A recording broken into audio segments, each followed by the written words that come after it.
Bonjour. Oui, bonjour. Mamadou Sylla, chef de file de l'opposition. Oui. Comment fonctionne votre cabinet? On fonctionne très bien. Il n'y a pas de problème. Pas de problème, mais il n'y a pas de budget.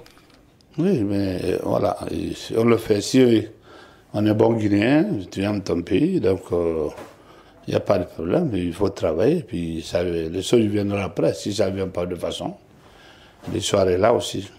Vous allez continuer jusqu'à quand à supporter les coûts de votre cabinet? Jusqu'à la fin de mandature, on est en mandature. Quand vous octroyez votre budget ou pas, vous allez continuer à financer le cabinet? C'est un défi pour moi. Je suis obligé de le faire. D'accord. Vous dites dans les grandes gueules qu'on a fait essuyer Kassori. Donc, il n'a pas répondu aux attentes, c'est ça?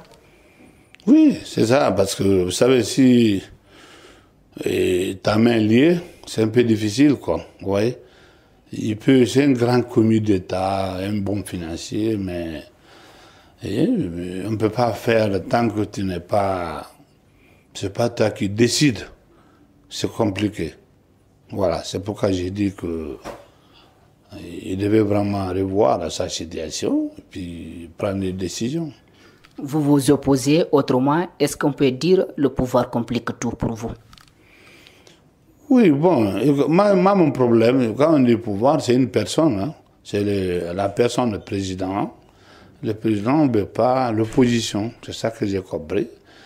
Et que tu sois radical ou bien modéré, je ne sais pas, il ne veut pas l'opposition, c'est ça le problème. Or que lui, toujours il dit qu'il a fait beaucoup de temps, n'est-ce pas, dans l'opposition, 40 ans, mais voilà qu'il n'accepte pas. Lui n'accepte plus parce qu'il est au pouvoir, il ne veut plus voir son opposant. Aujourd'hui, on constate que l'opposition est divisée en plusieurs partis. Est-ce qu'il faut que cette opposition se réunisse pour quand même parler d'un seul langage afin de faire comprendre au pouvoir qu'elle existe, cette opposition, réellement? Vous savez, l'homme est très fort. Comme il a dit, il sait quand même faire la politique. Ça, il connaît ça, il est champion. Il essaie de diviser pour régir. Donc, il veut qu'on parle comme ça, mais ça ne profite pas à lui-même, parce que c'est difficile qu'il puisse avoir un résultat avec ça. Vous voyez? Donc, s'il y a opposition qui peut des fois, te rappeler pour dire que ça, c'est pas bon. Mais quelqu'un que tu as nommé par décret, il a peur. Il peut pas dire non. Donc, c'est l'opposition. Et même dans la famille, il y a des enfants qui s'opposent. Ils disent, papa, ça, non, moi, je ne suis pas d'accord avec ça. Il te conseille. Mais si tu n'as personne, tout le monde dit, béni, oui, oui, oui, l'ennemi va venir te prendre sans que personne n'osera te parler. Voilà, c'est ça un problème. S'il dit qu'il ne veut pas que l'opposition se réunisse contre lui et tout, bon, mais ça va dire quand? Tôt ou tard, les gens vont se retrouver et vont savoir le problème, c'est lui. Alors pourquoi tout le monde ne se réunit pas pour faire face à lui? Donc je crois qu'il va obliger les gens de faire ça. Donc ça va finir comme ça. Mamadou Sylla est favorable à un retrouvaille Cellou Dalein, Sidi Touré, Lansana Kouyaté, toute l'opposition pour quand même avoir un langage commun pour combattre le pouvoir d'Alpha Condé, c'est cela? Vous savez que j'ai fait même ces démarches. J'ai écrit à tous ceux-là. Au départ, c'était pour que nous contactions entre nous. En ce moment, en faisant ça, on allait se retrouver et puis voilà, parler et dire pour qu'on puisse parler le même langage. Mais les gens n'ont pas accepté l'offre. Il y a d'autres qui ont accepté, il y a deux, trois personnes qui n'ont pas accepté. Mais les jours qui vont comprendre réellement que le problème, c'est pas. On n'a pas intérêt de se disperser. Je crois que on va se parler, on va s'asseoir, on va parler pour faire front. Et puis, légalement. Et puis, contre le pouvoir, comme on est de l'opposition. Tout le monde se réclame de l'opposition. Si on ne s'entend pas, c'est que le problème, c'est nous. Mais réellement, ça me tient, hein, c'est par rapport à ces 500 millions. Est-ce que vous n'allez pas au moins porter plainte pour recevoir ce qui vous revient de droit? Ben, c'est qui? Je vous demande. Non. Il veut porter quoi? Je ne porte pas plainte, c'est qui? Qui va me faire quoi? Non, non, non. Donc même si vous financez jusqu'à la fin de votre mandature, vous n'attendiez à rien? Non, c'est pas déconner. Vous savez, je veux ou je ne peux pas. C'est ça le problème. C'est un dû qu'on ne doit pas réclamer. On ne doit pas réclamer. Si on veut respecter, on respecte la loi, donc on ne doit pas, et que le bénéficiaire est mal placé pour réclamer ou de crier. Hein? Dans un état de droit, dans un état sérieux.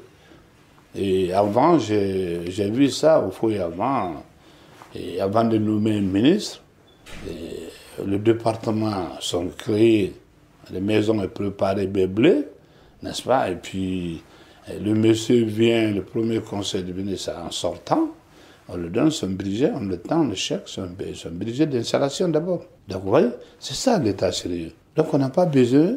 Ici, tu vois, ici, on nomme un ministre, il n'y a même pas de maison, il n'y a même pas de bureau. Vous faites allusion à la ministre de la Culture? Je ne sais pas, je dis, ça se passe ici, il n'y a pas qu'elle.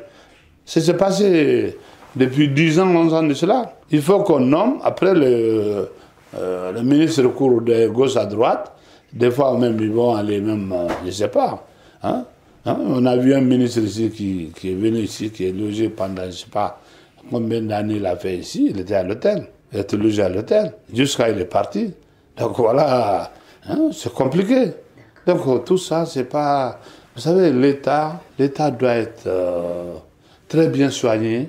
Il y a le mythe qui est sur l'État, il faut le garder comme ça. Il faut vraiment respecter les personnes, la loi, et voilà, c'est comme ça. Donc il n'y a pas de problème. Mais on crée le département ici, après, il n'y a même pas de maison là où abriter leur bureau. Donc là, tout ça, c'est pas bon. C'est pas bon pour la République. Donc si on ne peut pas mettre quelque chose, ou on n'a pas le moyen de vraiment entretenir une institution, que ce soit départementale, ministérielle ou autre, c'est pas le peine de créer, d'attendre jusqu'à on a les moyens. D'accord. Dernière question, est-ce que ceux qui vous ont minimisé, parce que vous faites comprendre, parfois on vous a minimisé, vous promettez de les surprendre? J'ai toujours surpris. J'ai toujours surpris. Hein?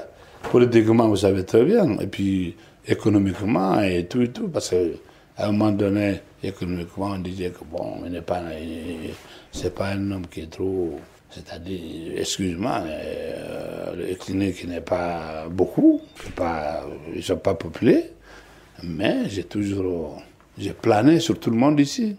Hein? Je suis pas allé au plafond. Donc, politiquement, on me dit oui, mais quand même, il n'y a pas beaucoup de monde et tout ça. Hein? Le cas de Kindia, après, finalement, on le voit, on devient maire là-bas. Et voilà, nous encore, avec ce qu'on a eu, et on est aujourd'hui chef de file. Ça, c'est vraiment, je crois que c'est miracle même. Voilà. D'accord. Merci beaucoup, M. Sylla. Merci, c'est à moi. Merci. Voilà.